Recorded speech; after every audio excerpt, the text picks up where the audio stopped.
Muy buenas noches, les saludo a Pablo Torres Cañizales y es para mí un gusto darles la más cordial bienvenida a la 17ª conferencia de este espacio formativo virtual denominado Investigación y Saber, impulsado por la Gerencia de Educación y Deportes de la Municipalidad Metropolitana de Lima. Reciban un cordial saludo de parte del gerente de Educación y Deportes, señor Christopher Cesevich Arriaga, con el deseo de que esta actividad sea de gran provecho para todos. Hoy tendremos la conferencia Pruebas estadísticas según el diseño de investigación, a cargo del doctor José Supo Condori, quien nos honra con su presencia en esta noche. Un saludo para quienes se han conectado a través de nuestra transmisión en vivo, a través de nuestra cuenta de YouTube Lima Educación y Deportes. Pueden formular sus preguntas y comentarios a través del chat. Nuestro conferencista invitado es el doctor José Supo Condori. Es médico de profesión, diplomado en estadística, especialista en estadística aplicada a la investigación científica, con estudios de maestría en ciencias médicas, doctorando en salud pública, doctor honoris causa por la Universidad Privada Antonio Guillermo Urelo, profesor universitario, investigador científico y reconocido formador de investigadores en el mundo hispano. Es considerado como el experto número 1 en análisis de datos clínicos y epidemiológicos. El doctor José Supo ha publicado más de 24 libros sobre investigación científica, donde el más difundido es Metodología de la Investigación Científica. También ha desarrollado 12 programas educativos sobre análisis de datos aplicados a la investigación científica. Todas estas obras tienen su depósito legal en la Biblioteca Nacional del Perú. Además, ha publicado estudios en revistas científicas y ha sido profesor de varias universidades del Perú. Es presidente fundador de la Sociedad Hispana de Investigadores Científicos, que congrega a más de 3.000 investigadores y profesores universitarios en más de 15 países de habla hispana. Reconocido por el Congreso de la República del Perú mediante la Comisión de Educación, Juventud y Deporte, en mérito a su labor que busca mejorar la calidad de vida de la población a través de la investigación científica y la formación de nuevas generaciones de investigadores a nivel nacional e internacional. Bienvenido, doctor José Supo Condori. Adelante. Muchísimas gracias, Pablo, por la invitación a esta conferencia y saludar también a la Municipalidad de Lima por este tipo de iniciativas. Como bien has mencionado, la ciencia es el único camino para poder mejorar nuestra realidad con un enfoque científico y objetivo. Bueno, vamos a hablar de las pruebas estadísticas y quiero hacer una introducción a las mismas por el formato de esta conferencia. No vamos a hablar de la estadística en general, sino de la estadística aplicada a la investigación científica, que no es toda la estadística como algunos lo estudian en la universidad en 5 años, sino más bien una parte, una especialización, un segmento que necesitamos quienes hacemos investigación científica para darle soporte a nuestro trabajo de investigación. Por esa razón que alguien bien podría aprender el análisis estadístico en 6 meses y ser completamente un experto. Eso es posible. ¿Qué hace la estadística en la investigación científica en principio? Para poder mejorar una realidad, para poder resolver un problema, tenemos que desarrollar una línea de investigación. Algo así como la COVID-19, la pandemia es una línea de investigación. Al principio, hay que hacer el descubrimiento de un nuevo virus, y eso no requiere estadística. Hay que secuenciar al nuevo virus, al nuevo coronavirus. Eso tampoco requiere estadística. Hay que ponerle un nombre. Le pusieron SARS-CoV-2. Y luego un nombre a la enfermedad que él provoca, COVID-19. En todos estos aspectos, incluso en el diagnóstico mismo, no se hace uso de la estadística. Pero si nosotros queremos solucionar el problema de la pandemia, tenemos que desarrollar la línea de investigación. Al principio se desarrollan métodos diagnósticos, pero luego con estos mismos cuantificamos qué parte de la población está afectada. Y ahí sí entra la estadística. ¿O qué factores predisponen a una infección? Ser trabajador de primera línea, ser profesional de la salud, trabajar en un hospital. Eso es un factor predisponente. Ahí entra la estadística. ¿Qué probabilidad tiene, por ejemplo, un médico respecto de un policía de infectarse por el SARS-CoV-2? Definitivamente es mucho más grande. Es algo que hay que cuantificar. Entra la estadística. Luego están las complicaciones de la infección. La hospitalización, el uso de oxígeno, la muerte. ¿Qué proporción de las personas infectadas fallecen? La tasa de letalidad. Hace uso de la estadística. Y luego vienen las vacunas. ¿Cuán eficientes son? Hacen uso de la estadística. Entonces, como vemos en esta línea de investigación llamada COVID-19, al principio, en el diagnóstico, en el descubrimiento del virus, no hay estadística, pero luego ya cuando desarrollamos la línea de investigación sí que la hay. Entonces hay dos momentos. Al principio, netamente cualitativo y después cuantitativo, con estadística. Pero no, eso no implica que descartemos lo primero. Se siguen utilizando las mismas herramientas de la investigación cualitativa cuando hacemos la investigación cuantitativa. O sea que la cuantitativa vendría a ser la suma de la cualitativa más la estadística. Y como hoy vamos a hablar de las pruebas estadísticas, conviene señalar dónde es que se van a aplicar. En la investigación cualitativa, no. En la cuantitativa. Ahí las vamos a desarrollar. Ahora, ¿cómo elijo yo un procedimiento estadístico? ¿Cómo sé si es T-de-Student o chi-cuadrado, las pruebas estadísticas más conocidas? La elección de un procedimiento estadístico es algo así como el diagnóstico médico. O sea, es un algoritmo. No hay una regla rígida que te diga, en este caso vas a utilizar chi-cuadrado. En este otro caso vas a utilizar T-de-Student. Eso sería un reglamento. Y habitualmente en ciencia eso no existe. No hay un reglamento para diagnosticar COVID-19. Hay un algoritmo diagnóstico que implica una prueba molecular, implica un cuadro clínico, implica una placa radiográfica, la sintomatología que lo acompaña, deficiencia de oxígeno, alteraciones en el hemograma, y todo eso me hace pensar a mí que alguien tiene COVID-19 y que quien determina si una persona tiene o no COVID-19 es el médico, con ayudas diagnósticas, por cierto. Entonces igual ocurre con la elección de la prueba estadística.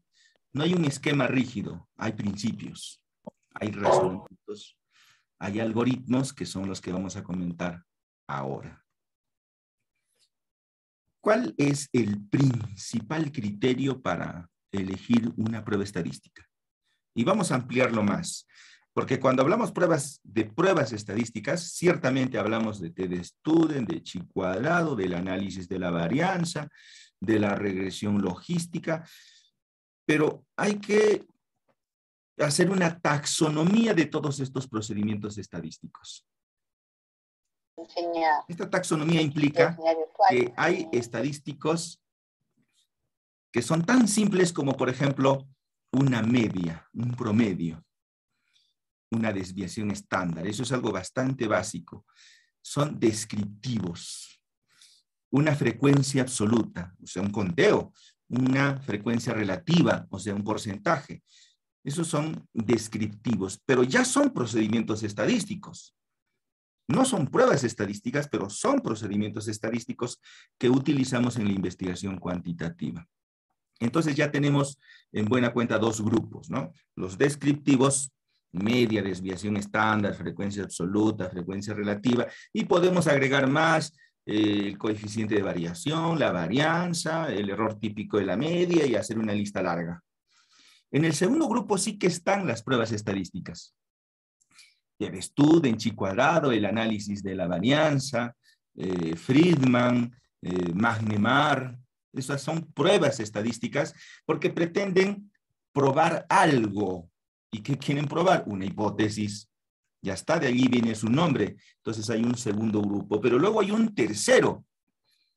Hay un tercer grupo que es algo más complejo que el segundo y a su vez que el primero.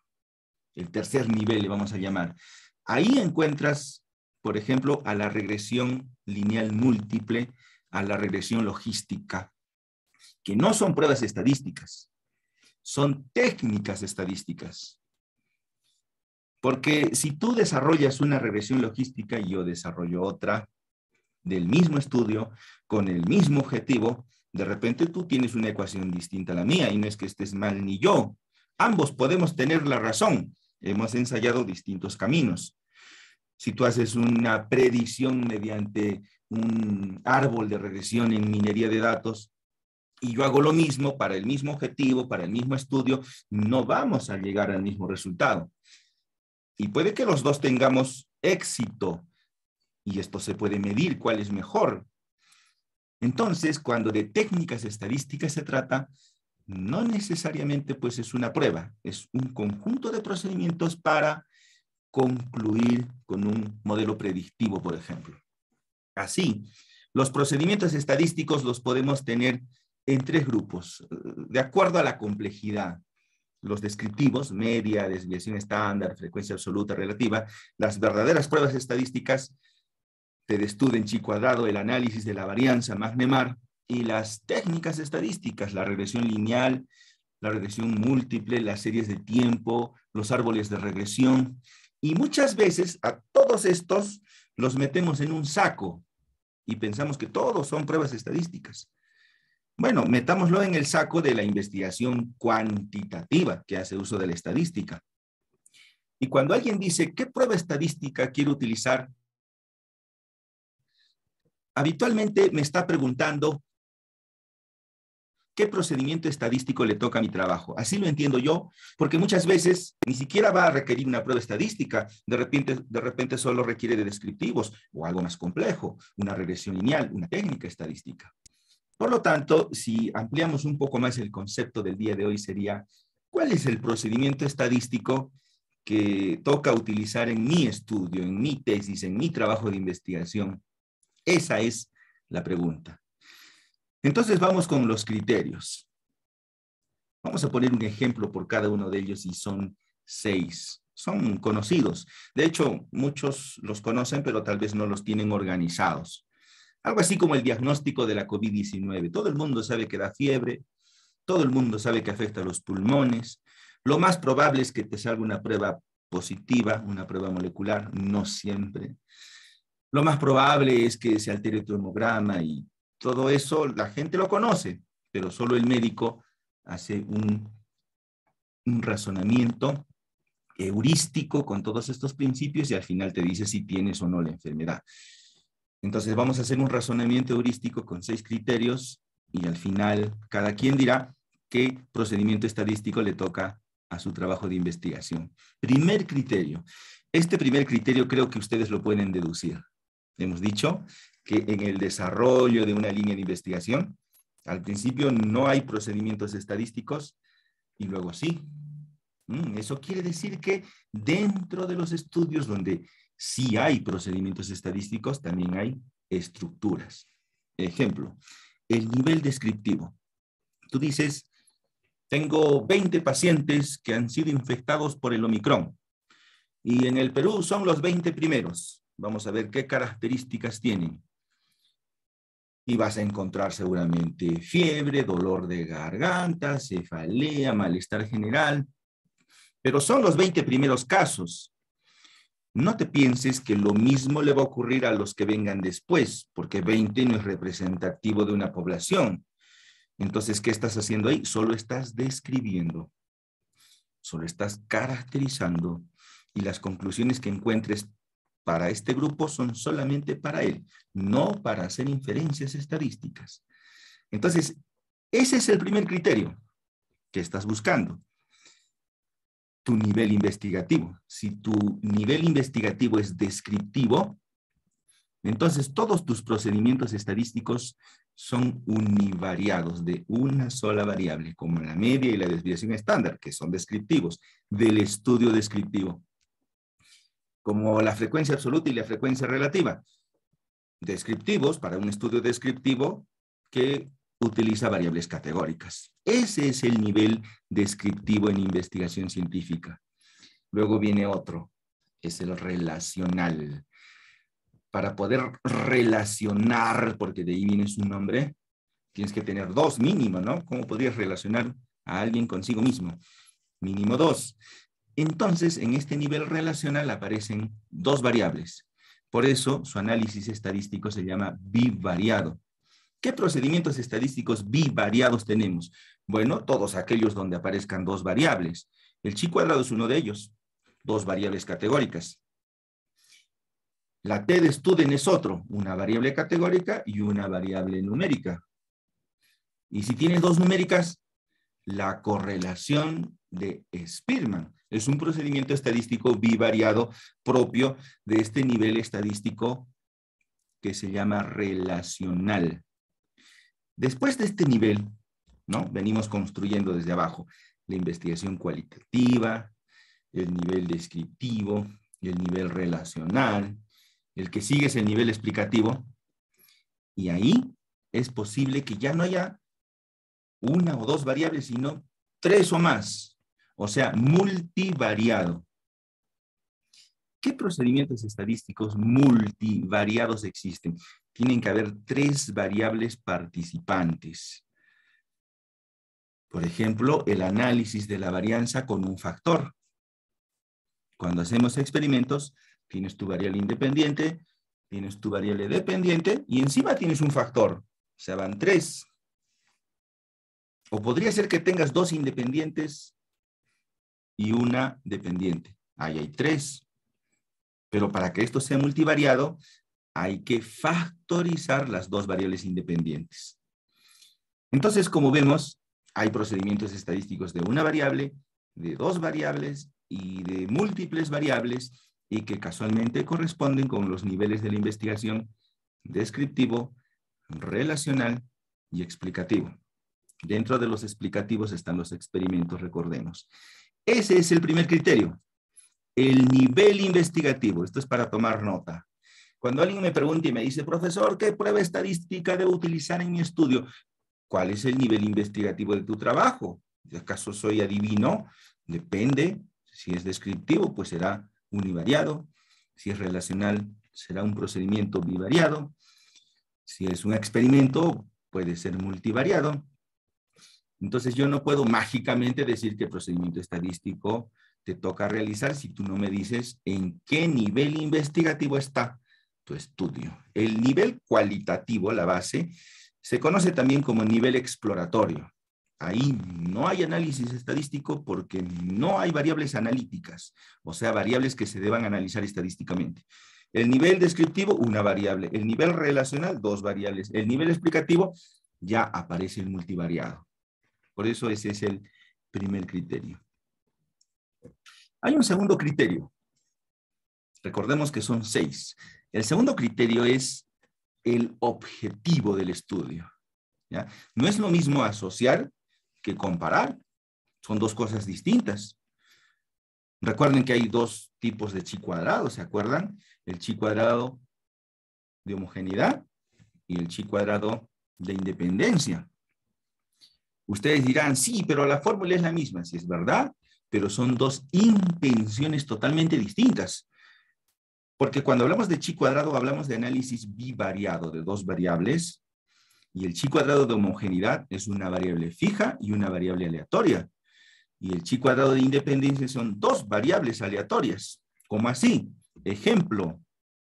A ver, yo quiero relacionar si la obesidad está asociada con la diabetes. Voy a la universidad, escojo 100 personas, les voy a hacer un test diagnóstico de diabetes y luego voy a ver si son obesos. Y resulta que de ese grupo de 100 personas, ninguno es diabético. ¿Qué voy a relacionar? Porque eso no es variable, eso es constante. Ninguno es diabético, todos están en el grupo de no diabéticos. Ah, eso es porque yo estaba analizando dos variables aleatorias. Yo no sé cuántos obesos hay en el grupo, yo no sé cuántos diabéticos hay, eso es aleatorio. Las dos variables son aleatorias, chi cuadrado de independencia. Pero ¿qué tal si yo utilizo una estrategia llamada diseño de casos y controles? Esta estrategia consiste en asegurarse de que el grupo de los enfermos esté presente, ¿ya? Algo así como la obesidad y la diabetes, me voy a asegurar de que haya diabéticos, me voy al hospital, saco una lista de 100 diabéticos y los voy a comparar con 100 no diabéticos para ver dónde hay más obesos, en qué grupo hay más obesos. Sospecho yo en el grupo de los diabéticos. ¿Qué estoy haciendo con esta estrategia llamada diseño de casos y controles? Estoy fijando una variable, a la variable diabetes, porque ahora resulta que desde antes de que yo recolecte los datos, yo ya sé que hay 100 diabéticos y 100 no diabéticos. Eso no es aleatorio, eso es algo fijo, y yo lo estoy fijando como estrategia. Y ya luego en ambos grupos voy a ver cuántos obesos o qué proporción de obesos hay, y eso sí es aleatorio porque eso yo no lo sé al principio. Entonces hay una variable fija y una aleatoria, y eso es chi cuadrado de homogeneidad. Entonces, miren, no es lo mismo asociar que comparar. Son dos intenciones distintas, son dos estrategias distintas. Y estamos hablando del mismo nivel investigativo. Estamos hablando del nivel relacional, dos variables. Chi cuadrado de independencia, dos variables aleatorias. Chi cuadrado de homogeneidad, una variable aleatoria y la otra era fija. Por eso, el segundo criterio para elegir un procedimiento estadístico es el objetivo del estudio. Tenemos entonces ya dos criterios bien determinados. Vamos a ir con un criterio y vamos a ir en un orden lógico, en un orden de razonamiento, como el diagnóstico médico, ¿no? Si no te duele nada, si no tienes fiebre, si no tienes malestar, ¿a qué has venido? Al hospital, ¿no? No deberías venir. Hay un orden ahí lógico. Primero tiene que haber una sospecha, después de eso haremos una evaluación a ver si realmente hay una enfermedad o no hay una enfermedad. Por eso, el razonamiento que realizamos tiene que tener una secuencia. Y esa secuencia es la que vamos a desarrollar. Ya tenemos entonces dos criterios. Vamos a ir por un tercer criterio. Tenemos a los niveles de la investigación y tenemos a los objetivos. Sigue el tipo de estudio. Voy a poner un ejemplo para que sea sencillo. Hablemos de tipos de estudios. Recordemos que hay dos tipos de TED Student. Esto es muy conocido. La mayoría lo conoce. Hay una TED Student para muestras independientes, dos grupos, ahí ven. Y hay otra TED Student para muestras relacionadas, le llaman, que es el mismo grupo, pero antes y después. Una evaluación inicial, una evaluación final. Es algo así como cuando nos vamos al gimnasio y queremos bajar de peso, nos tenemos que pesar al principio y luego nos pesamos al final para ver si hemos bajado de peso, porque si tú te pesas solo al final, ¿cómo sabes que has bajado de peso? No se puede. Tiene que haber una medida inicial y una medida final. Y cuando eso ocurre, estás midiendo a tu misma variable dos veces. Eso es un estudio longitudinal. Medir a una variable en dos o más ocasiones hace que tu estudio sea longitudinal. TED Student para muestras relacionadas. Pero si tú tienes dos grupos, el salón A y el salón B, y quieres comparar a ver cuál de los dos tiene mejor rendimiento académico, ahí solo estás haciendo una medida a los dos grupos al mismo tiempo, pero esta vez sí que tienes dos grupos.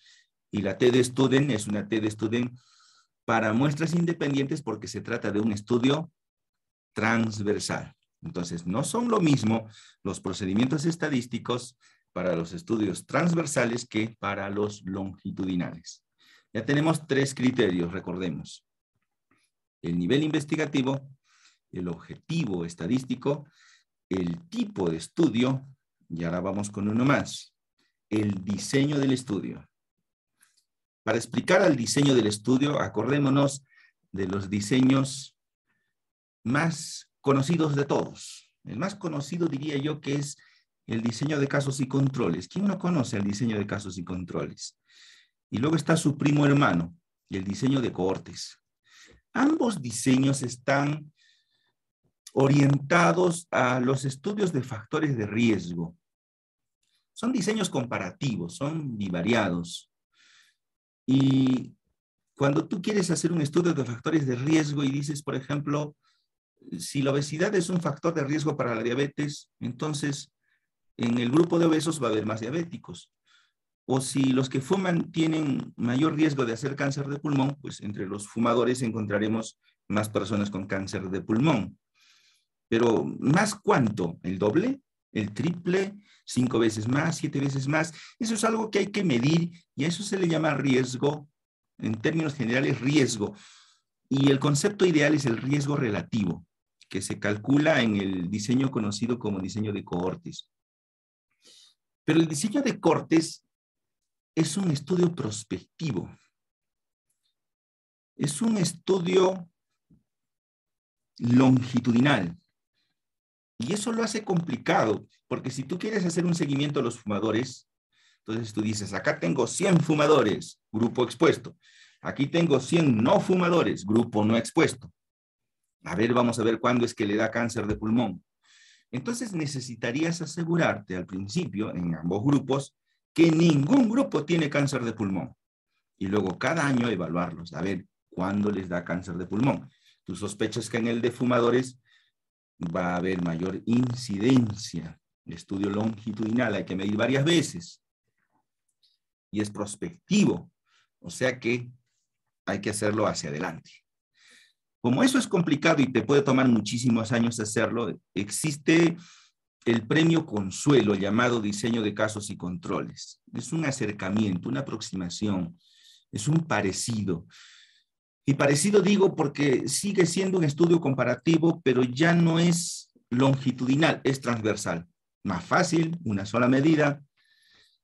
Tampoco es prospectivo, es retrospectivo. Más fácil, ya las medidas se hicieron, incluso te las tienes que copiar nada más. Por eso es que la mayoría para el estudio de los factores de riesgo utiliza el diseño de casos y controles. Pero no es el diseño ideal.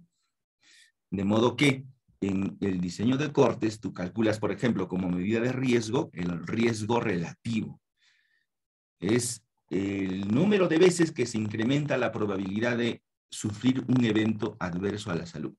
Si fumas, por ejemplo, tienes 15 veces más probabilidad de hacer cáncer de pulmón que aquel que no fuma. Esto no es ninguna garantía para aquel que no fume, también le puede dar cáncer de pulmón, pero no en la misma magnitud que el fumador.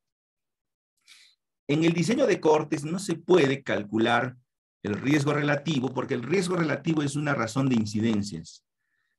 Sí se puede calcular un odds ratio, que es una aproximación, es un cálculo de estimación, pero no es lo mismo.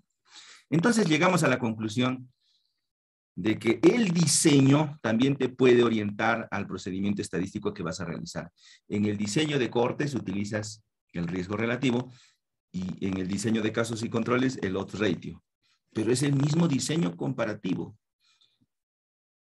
El nivel investigativo es el mismo. El objetivo estadístico es el mismo. Es comparar. El tipo de estudio, bueno, son estudios bivariados, ambos. Son estudios analíticos, ambos, pero difieren en el diseño. Por eso el cuarto criterio es el diseño del estudio. Vamos con el quinto criterio y ya vamos acabando. El quinto criterio para elegir un procedimiento estadístico es el tipo de variable. Si tú quieres comparar el rendimiento académico de dos salones de clases, salón A y salón B, sobre el mismo curso, tú dices, vamos a sacar el promedio del rendimiento académico del salón A y lo vamos a comparar con el promedio del rendimiento académico del salón B. ¿Qué prueba estadística utilizó? TED-Student para muestras independientes. Pero ¿qué tal si yo no quiero comparar promedios y lo que quiero comparar es la proporción de aprobados? O sea, en el salón A el 80% está aprobado, en el salón B el 70% está aprobado y en cada salón hay 40 alumnos. ¿Qué prueba estadística utilizo ahí? Chi cuadrado de homogeneidad. Un momento, dirá alguien, pero es el mismo estudio. es el mismo nivel investigativo, el relacional. Es el mismo objetivo estadístico, el comparativo. Entonces, ¿por qué en un caso tú haces TD-Student de muestras relacionadas, de muestras independientes, perdón, y en el otro caso chi cuadrado de homogeneidad? Por el tipo de variable, porque aquí estaba comparando promedios y yo eso lo convertí en variable categórica dicotómica, aprobado o desaprobado, y ahora estoy comparando proporciones. Por eso el quinto criterio es el tipo de variable. Por eso hacemos un cuadro de variables. Y ya luego viene el último, el sexto criterio para elegir un procedimiento estadístico. Este no es muy común de encontrarse. A veces lo encontramos. El comportamiento aleatorio de los datos, así se llama. Muchos saben que la Rho de Spearman es el equivalente no paramétrico de la R de Pearson. Un equivalente, un premio consuelo. Sí, eso quiere decir que lo ideal es que hagas la R de Pearson. Pero para ello, este procedimiento paramétrico requiere no solamente de una variable numérica, sino también de distribución normal. ¿Y qué pasaría si tú planteas hacer una correlación de Pearson, pero no tienes distribución normal? No puedes aplicar un procedimiento paramétrico. Entonces te queda la Rho de Spearman, que es el equivalente no paramétrico de la R de Pearson. Entonces, para cada procedimiento paramétrico ideal, vamos a ponerle así, hay un equivalente no paramétrico que lo podríamos utilizar cuando los datos no siguen una distribución normal. ¿Qué cambió ahí? Si todo es lo mismo, es el mismo estudio, es el mismo nivel, es el mismo objetivo, es el mismo diseño, es la misma variable porque también es numérica, pero no tiene comportamiento normal, o sea, distribución normal, distribución Z, distribución gaussiana, y tienes que utilizar otro procedimiento estadístico llamado no paramétrico. También hay un caso con los datos categóricos, como cuando hacemos la corrección por continuidad o corrección de Yates. Tú quieres hacer un chi cuadrado y tus frecuencias esperadas son muy bajas, entonces haces una corrección que se conoce como la corrección por continuidad o corrección de Yates. ¿Y por qué ocurre eso? Por los datos, la culpa es de los datos. El estudio es el mismo, el nivel investigativo es el mismo, el objetivo es el mismo, el tipo de estudio, el diseño del estudio es el mismo, las variables son las mismas, pero al momento de hacer tu cuadrito, no cumples pues los requisitos para hacer el chi cuadrado y haces una corrección por continuidad o corrección de Yates. Ahí están los 6 criterios para elegir un procedimiento estadístico. En el orden más lógico sería el nivel investigativo, el objetivo del estudio, el tipo de estudio, el diseño del estudio, el tipo de variable y el comportamiento de los datos. No siempre tienes que hacer todo este razonamiento. En algunos casos vas a tener que completar los 6 para saber si haces un procedimiento paramétrico o no. En algunos casos va a ser más fácil. Tienes 2 grupos que comparar y lo que quieres comparar entre ambos son las frecuencias. Pues es un chi cuadrado de homogeneidad. Está sencillo. Es un estudio relacional que se encuentra en ese nivel investigativo. Su objetivo es comparar. Las variables son categóricas. El diseño es transversal, porque si fuera longitudinal, ese es otro procedimiento estadístico. Y de seguro que tu tamaño de muestra es grande, por eso no tienes el problema de la corrección por continuidad o corrección de Yates. Entonces, como vemos, el seleccionar un procedimiento estadístico es muy similar al razonamiento heurístico que hace el médico para diagnosticarte de algo, de lo que sea, de fractura, de cáncer, de diabetes, de infección por SARS-CoV-2, ¿no? No hay un manual, o sea, un policía no puede agarrar y dice, mira, tú cumples los criterios diagnósticos, por lo tanto te diagnostico de caries dental. No, no podría ser eso. El único que diagnostica caries dental es el odontólogo. El que diagnostica cáncer, el oncólogo. El que diagnostica depresión mayor, el psiquiatra. Y así, ¿no? en la medicina general, bueno, todas las enfermedades, de acuerdo a la capacitación que tenga el profesional. ¿Quién determina el procedimiento estadístico que vas a realizar? Pues eres tú, el investigador. Te puedes asesorar, puedes tener ayuda, consejería, tutoría, padrinazgo, le dicen en alguna universidad, es un profesor que le asigna a la universidad, pero quien elige la prueba y el procedimiento es el propio investigador en función a estos criterios que tenemos que considerar. Alguna vez intenté hacer un cuadro donde diga el tipo de estudio, cuántas variables hay, si la variable es numérica, si la variable es categórica, pero este cuadro terminó siendo un cuadro de procedimientos estadísticos comparativos. Hasta ahí llegó. Es imposible meter en un cuadro a todos los procedimientos estadísticos. Lo que sí podemos es aprender los principios y ya elegir nosotros el propio procedimiento que corresponda a nuestro trabajo de investigación. En resumen, diríamos que hay investigación científica sin procedimientos estadísticos. Esa es la investigación cualitativa o el nivel exploratorio, el nivel más básico. Luego viene una segunda etapa de investigación cuantitativa, que es la misma cualitativa más la estadística, es una suma. Dentro de la investigación cuantitativa hay descriptivos, como media, desviación estándar, frecuencia absoluta y relativa. Hay pruebas estadísticas, como T-Student, análisis de la varianza, el chi cuadrado. Hay técnicas estadísticas, como la regresión lineal, como las series de tiempo, como los árboles de regresión. Y a todos estos en conjunto les llamamos procedimientos estadísticos. La pregunta es, ¿cuál es el procedimiento estadístico que le toca desarrollar a mi estudio? Los criterios son el nivel de la investigación, el objetivo estadístico, el tipo de estudio, el diseño del estudio, el tipo de variable y el comportamiento de los datos. Muchísimas gracias. Vamos a pasar a las preguntas, a las interrogantes que tengan los participantes.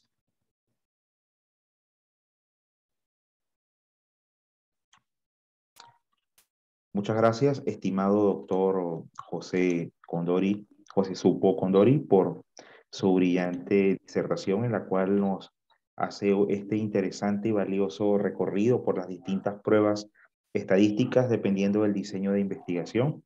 Invitamos al magíster John Cobo para que comparta algunos de los comentarios de los participantes y formule las preguntas a nuestro conferencista. Muchas gracias, Pablo. Muy buenas noches para todos. Agradecerles en nombre de todo el equipo de la Gerencia de Educación y Deportes de la Municipalidad Metropolitana de Lima por su participación en la noche de hoy y muy especialmente al doctor José Supo Condori, que ha tenido la gentileza de aceptar nuestra invitación. Tenemos algunas preguntas a través del chat de Zoom. Por acá, Natalie Robles nos comenta, en una tesis puedo tener un análisis descriptivo y también correlacional. Sí, sucede que para poder yo contar, primero tengo que diagnosticar. ¿Cómo sé yo cuántos pacientes de COVID tengo si no sé exactamente cómo hacer el diagnóstico? Entonces, el conteo está por encima de la capacidad de poder detectar un hecho, fenómeno o acontecimiento, una persona afectada por la enfermedad. Y por encima del conteo está la relación. Eso no descarta todo lo de abajo. Para poder yo relacionar dos variables, primero tengo que contarlas, nivel descriptivo. Y para poder contarlas, necesito diagnosticarlas, determinarlas, diferenciarlas, nivel exploratorio. Entonces, en un estudio relacional sí puedo hacer análisis descriptivo y puedo ahondar también en la determinación diagnóstico de los hechos, fenómenos o acontecimientos. No sería un estudio descriptivo relacional, sería un estudio relacional. Se sobreentiende que también vas a describir y podrías señalar cómo hiciste el diagnóstico, la determinación. Bien, doctor, muchísimas gracias. Tenemos acá una pregunta de la profesora Melba. Dice, de acuerdo a lo dicho por usted, manifiesta que una investigación univariable es descriptiva. Quiere decir que cuando pretendo investigar un fenómeno con la presencia de dos variables, no puede ser descriptiva. Su naturaleza sería relacional, pero podría describir. En un estudio relacional, por ejemplo, decimos, vamos a ver si el hábito de fumar es un factor de riesgo para el cáncer de pulmón. Para hacerlo más fácil, vamos al hospital y sacamos el diagnóstico de los últimos 100 pacientes que tienen cáncer de pulmón y los vamos a comparar con aquellos que no lo tienen y vamos a ver las frecuencias, a ver cuántos fuman en el primer grupo, cuántos fuman en el segundo grupo. Esos son mis objetivos secundarios. Y ya luego comparo ambos grupos y ese es mi objetivo principal. Y mi objetivo principal es relacional, pero mis objetivos secundarios son descriptivos. Bien, doctor, por acá tenemos la pregunta de Jesús Damaso, donde dice, ¿el uso de pruebas paramétricas o no paramétricas está relacionado a la distribución de los datos? ¿Qué prueba es más conveniente para establecer esta distribución? Siempre la paramétrica. ¿Por qué? Porque las pruebas paramétricas están diseñadas para aplicarse en datos numéricos. Y cuando hablamos de datos numéricos, hablamos esencialmente de datos continuos. Recordemos que los datos numéricos pueden ser continuos y discretos. Los continuos provienen de medir, como peso, talla o temperatura, y los discretos provienen de contar, como el número de hijos, el número de clientes, el número de pacientes. Entonces, los datos continuos habitualmente, casi todos tienen distribución normal y eso es una ventaja, porque los procedimientos paramétricos están hechos para eso, para datos numéricos con distribución normal. En el caso de que no haya distribución normal, usaremos uno no paramétrico, pero no es lo ideal. ¿Por qué podría ocurrir esto? Hagamos un ejemplo. Vamos a suponer que yo quiero saber en dos grupos ¿dónde hay mayores complicaciones del parto? Ya tengo dos grupos de mujeres. En el grupo A, tengo mujeres en edad adecuada para el embarazo, de 20 a 35 años. Solo eso. En el grupo B, tengo la mitad de mujeres que tienen menos de 20 años, son madres adolescentes, y la otra mitad tiene más de 35 años, son madres añosas para el embarazo. Entonces, cuando tú sacas el promedio del primer grupo, te puede salir que tiene 27 años. Cuando sacas el promedio del segundo grupo, donde hay adolescentes y hay añosas, ese promedio podría ser similar al primer grupo. Y entonces, si tú dices, si los grupos son iguales, entonces no hay diferencia. Ah, sí hay diferencia. Hay diferencia porque en el segundo grupo hay adolescentes y hay añosas. Entonces, si tú ahí, por ejemplo, aplicas un chi cuadrado, te sale significativa la diferencia. Pero si tú sacas el promedio, es posible que no encuentres diferencias. Entonces, por esa razón, el hecho de no contar con una distribución normal, en el ejemplo, el primer grupo de madres de 20 a 35 años podría tener distribución normal. Pero el segundo grupo, con madres adolescentes y madres añosas, de seguro que no tiene distribución normal. Ahí falla, entonces, este requisito de hacer una prueba paramétrica. Bien, doctor, muchísimas gracias. Tenemos acá la pregunta de Sayuri. Ella nos dice, si mi estudio es comparativo, ¿es necesario realizar una estadística inferencial?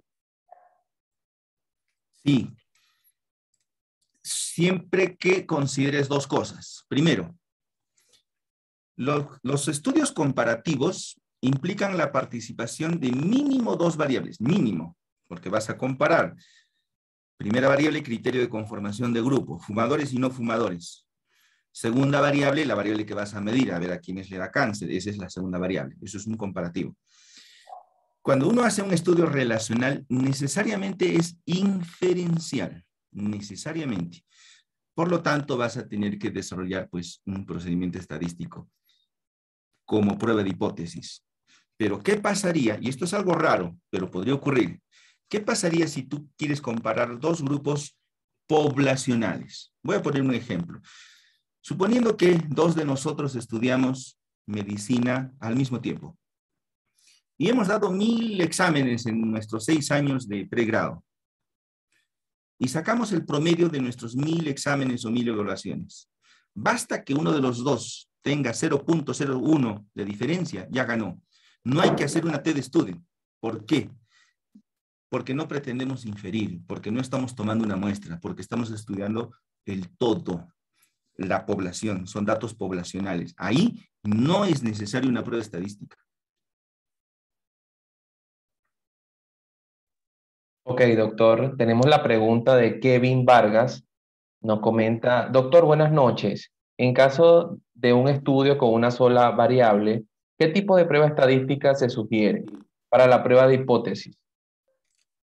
Cuando hablamos de un estudio de una sola variable, estamos hablando de un estudio descriptivo, univariado. Muchos piensan que ahí no hay pruebas estadísticas y se equivocan. Sí hay. Ejemplo, la T de student para una sola muestra y el chi cuadrado prueba de bondad de ajuste para los datos categóricos.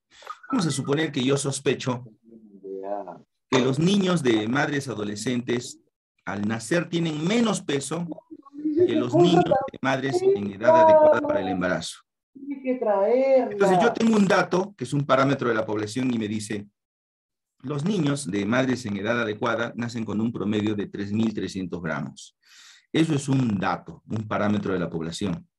Y yo tengo 50 madres adolescentes y voy a pesar a sus niños al momento de nacer y voy a sacar un promedio y voy a compararlo con el parámetro de la población a ver si está por debajo. ¿Cuántos grupos de estudio tengo? Uno, los niños de madres adolescentes. ¿Cuántas variables tengo? Una, que es el peso del recién nacido. Por lo tanto, este estudio es descriptivo, aplica una hipótesis y el procedimiento se llama T de student para una sola muestra. El peso de los niños es una variable numérica. Podría ser un dato categórico. Y en esos casos el procedimiento se llama chi cuadrado prueba de bondad de ajuste para cuando la variable es dicotómica y si es politómica, la prueba binomial.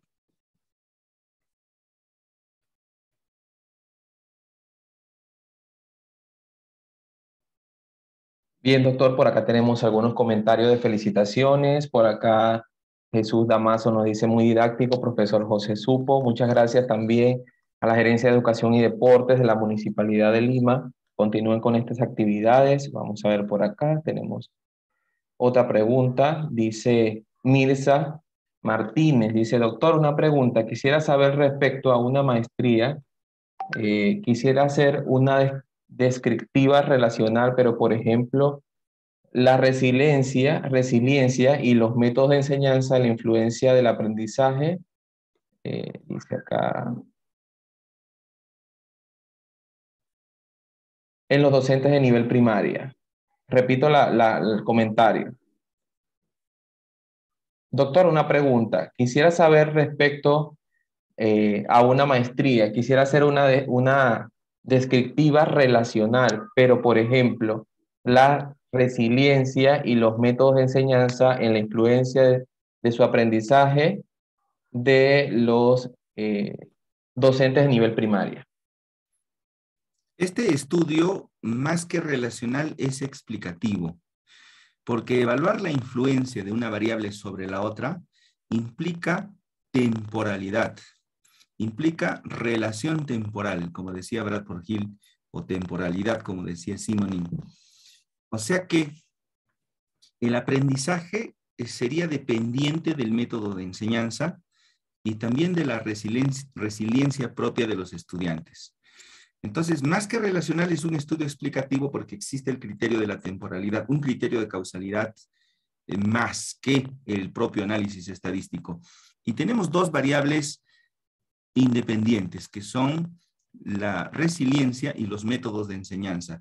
En los estudios explicativos, cuando hay más de una variable independiente, habitualmente se plantea factorizar, o sea, cruzar esas dos variables para analizarlas respecto de la variable dependiente.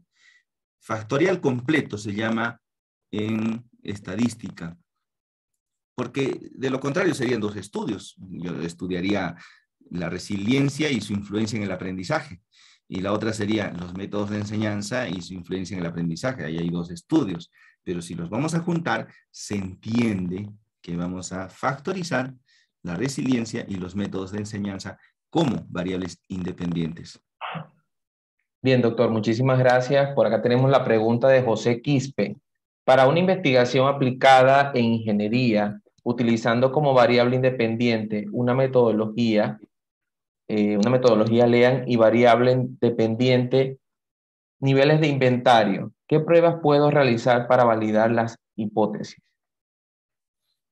Me imagino que quiere hacer un cruce y está planteando que hay ya una relación. Y esta prueba de hipótesis no está en que si existe o no la relación, porque si es un estudio aplicativo, es un estudio de eficiencia. Y entonces hay que medir la eficiencia es como medir la eficiencia de una máquina. Cuando yo te doy insulina, no es para ver si te va a ser útil o no. Sí te va a ser útil. La pregunta es, ¿cuán útil te va a ser la insulina para tu diabetes? Eso es parte del estudio aplicativo. La eficiencia se evalúa habitualmente entre el rendimiento encontrado respecto del esperado. Y hay procedimientos estadísticos que vamos a realizar, pero dependiendo de la naturaleza de las variables, que si son categóricas o si son numéricas. Eso depende del investigador, cómo lo quiera poner. Si la variable es primigeniamente numérica, yo sugiero que lo dejen ahí. Bien, doctor. Tenemos la pregunta de Miriam Bravos. Ella nos dice, ¿qué pasa cuando hay una variable cuantitativa y la otra variable cualitativa? ¿Se puede aplicar un estudio paramétrico? Por supuesto que sí. Sobre todo cuando esto nos invita a hacer un estudio comparativo. Tengo una variable cualitativa, sexo. Tengo una variable cuantitativa, índice de masa corporal. Entonces tengo dos grupos, varones y mujeres. Les vamos a medir el índice de masa corporal, a ver si es lo mismo o quién tiene más de índice de masa corporal. Y resulta que esto es un dato real. Las mujeres tienen más índice de masa corporal por edad y talla que los varones. Entonces, ahí estoy relacionando dos variables, una cualitativa y una cuantitativa, llamémosle categórica y numérica para no confundirnos. Sí es posible desarrollar ese tipo de análisis estadístico. Bien, doctor, muchísimas gracias. Tenemos por acá la pregunta de Jackie Mendoza. Ella nos comenta, en una investigación correlacional sin interdependencia de variable, ¿qué tipo de variable sería? Muy bien. Queremos relacionar dos variables, pero no necesariamente implica que una sea la causa de la otra. Cuando hablamos de relaciones entre variables, hacemos el siguiente razonamiento. Tengo la variable A, la variable B. Si ambas variables están relacionadas, existe la primera alternativa, que la variable A sea la causa de la variable B. Que la variable B, segunda alternativa, que la variable B sea la causa de la variable A. Y hay una tercera, que ambas sean consecuencia de una variable inicial que no la estamos estudiando. Y el ejemplo que se adecua es la obesidad y la diabetes. La obesidad causa la diabetes causa la obesidad. No está claro. Más bien parece que ambas son consecuencia de una herencia genética y luego el medio ambiente y los estilos de vida que estarían causando ambas condiciones. Entonces, para estudiar la relación causal entre dos variables en un estudio explicativo, primero hay que demostrar que esta relación exista. Y ese es el estudio relacional. Relacionar dos variables porque es algo que hay que explorar y si fuera que hay una relación, esa sería nuestra hipótesis, pero es una hipótesis empírica, sin fundamento. Pero ya luego cuando tú haces el estudio explicativo y tú dices, la A es la causa de B, probablemente hagas un experimento. Y en el experimento se introducen muchos criterios de causalidad. Por ejemplo, la temporalidad de la cual hemos hablado. Cuando tú haces un experimento, tú manipulas una variable y esperas que se produzca un efecto. Ahí hay una relación temporal porque tú manipulaste la variable. Entonces, ese estudio es explicativo, pero es posterior a encontrar la relación entre variables en otro nivel. Bien, doctor, por acá Gabriel Condori dice, las tesis de posgrado no deberían ser descriptivas. Eso es un mito. Creer que en posgrado, en la maestría, en el doctorado, no vayas a hacer un estudio descriptivo. Alguien podría decir, no, ¿cómo vas a describir? Eso es contar, eso es sacar la media, eso para la maestría, para el doctorado no está bien. Es un mito porque el nivel de complejidad de un estudio no depende del nivel investigativo, sino del conocimiento del estado del arte. Ejemplo, 31 de diciembre de 2019, 7 personas están hospitalizadas en el hospital de Songgang en Wuhan, China, con una neumonía típica y que les han hecho pruebas diagnósticas para los virus conocidos, el SARS, el MERS, la gripe aviar, y todo daban negativo. Pero los pacientes estaban críticamente hospitalizados en UCI y al final todos fallecieron. Alguien ese 31 de diciembre decidió comunicar que se trataba de un nuevo coronavirus. Ese es un estudio exploratorio. Ese es un hecho fenomenológico. Ese es un razonamiento heurístico que hizo algún investigador. Ese hombre merece un premio más que un grado académico, y si quisiera graduarse con ello, creo que todos estarían de acuerdo en aplaudirlo, porque ya nos estaba dando la alerta de una pandemia que 2 años después todavía seguimos combatiendo. Entonces, es falso que el estudio exploratorio no pueda ser utilizado como una tesis de posgrado, y lo mismo aplicaría para el descriptivo, el relacional o cualquier otro nivel. El nivel investigativo en el que desarrollamos nuestro estudio depende del grado de conocimiento que se tiene sobre un problema, sobre una enfermedad en la medicina en ese momento. Entonces ya estamos 2022, o sea, ya sabemos del virus, ya lo han secuenciado, ya sabemos qué síntomas produce, hay antivirales, hay predictores de severidad de la enfermedad, hay vacuna, ya nadie debería morirse, y surgen otros problemas, surgen los antivacunas, ¿no? Ese es otro problema derivado de la misma línea de investigación. No hay nivel investigativo más adecuado que aquel que tiene un vacío del conocimiento dentro de su propia línea de investigación. Bien, doctor. Diego nos hace la siguiente pregunta. ¿Hay variables que permitan omitir la prueba de normalidad e inviten al investigador a inclinarse por alguna medida de dependencia lineal? ¿O es un requisito indispensable realizar la prueba de normalidad? Ahí hay 2 preguntas. La primera es que siempre debemos realizar la prueba de normalidad, o en algún caso la podemos asumir. Prueba de normalidad, acordémonos bien de ese nombre, prueba de normalidad. ¿Por qué tú haces, por ejemplo, un chi cuadrado para comparar 2 grupos? Porque sospechas que son distintos. Prueba de chi cuadrado. ¿Por qué eres una prueba de normalidad tipo Z de Kolmogorov-Smirnov? Porque no conoces la distribución. Entonces tú tienes un conjunto de datos de cuya distribución no conoces, haces tu prueba de normalidad. Pero ¿qué pasaría si esa distribución ya la conoces? Por ejemplo, el peso. El peso tiene una distribución normal en la población. La hemoglobina tiene una distribución normal en la población. La presión arterial tiene una distribución normal en la población. La temperatura son datos clínicos. Entonces, si yo ya sé que el peso tiene distribución normal, ¿ya para qué le hago la prueba? Pues no, si eso lo sabe todo el mundo. Hago la prueba de normalidad cuando desconozco la distribución de la variable que recién voy a analizar. Entonces, ¿siempre debo hacer la prueba de normalidad? No, si tú ya conoces la distribución de esa variable, ¿ya para qué le haces la prueba? Es como el virus. Primero son 2. Primero fue el caso 0, contagió a 2 personas, y estas 2 a 4, y estas 4 a 8, y estas 8 a 16, y esa es una distribución exponencial, y eso ya lo conocemos. Entonces, ¿para qué mayor misterio? Ya sabemos que se va a propagar la pandemia de esa manera. Bien, doctor. Isabela nos hace la siguiente pregunta. Ella nos comenta, dice, buenas noches, doctor. Estoy realizando una tesis comparativa.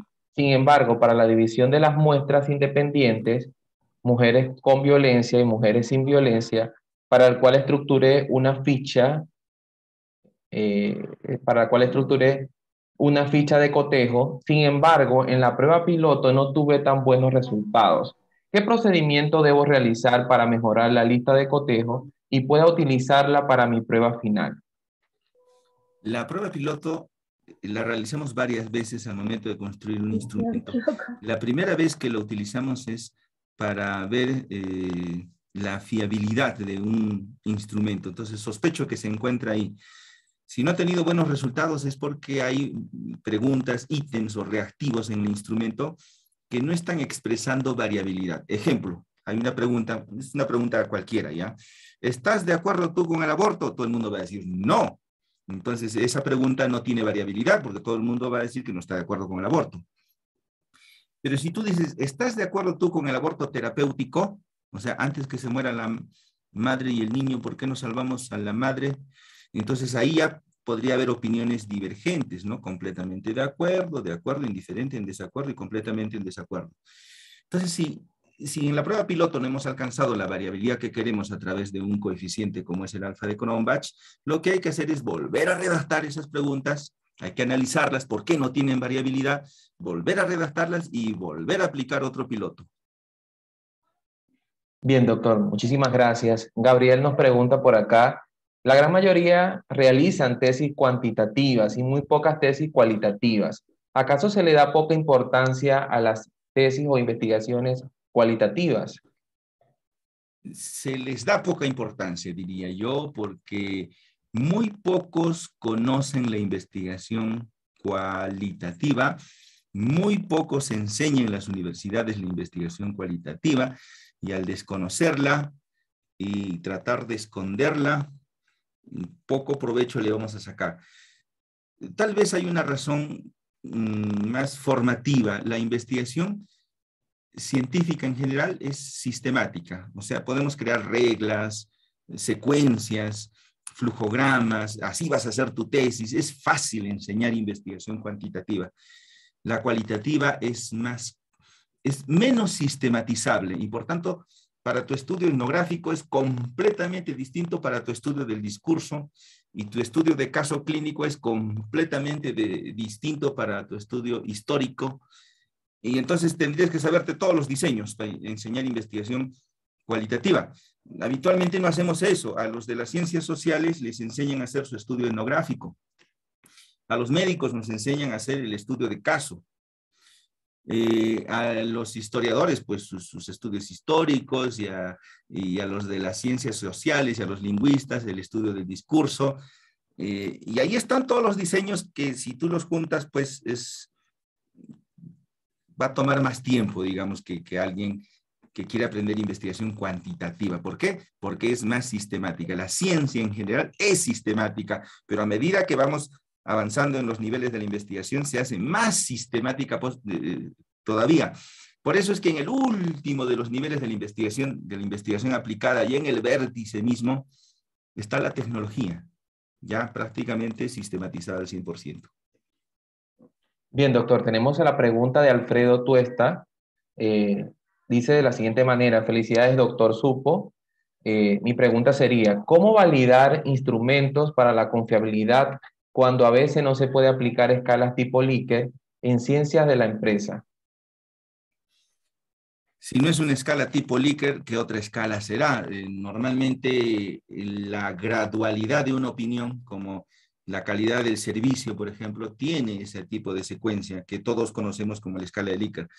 Otro tipo de pregunta sería dicotómica, ¿no? Sí y no.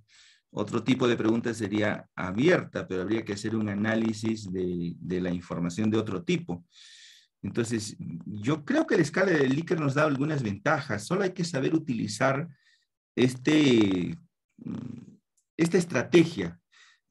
Cuando hagamos una pregunta para la escala de Likert, que habitualmente tiene 5 alternativas, tratemos de que la respuesta apunte al medio, pero que a su vez permita tener la variabilidad suficiente. Hace un par de años atrás y algo más, el Tribunal Constitucional estaba discutiendo si las peleas de toros, que sobre todo se hacen en el sur del país, son eventos taurinos, son culturales, y algunos animalistas decían que no, que eso es el maltrato animal, que cómo es posible. Entonces, tú le preguntas a las personas, ¿estás de acuerdo tú con que el evento taurino, la pelea de toros, es un evento cultural? Te van a decir completamente de acuerdo, indiferente, en desacuerdo y completamente en desacuerdo. Ahí hay variabilidad.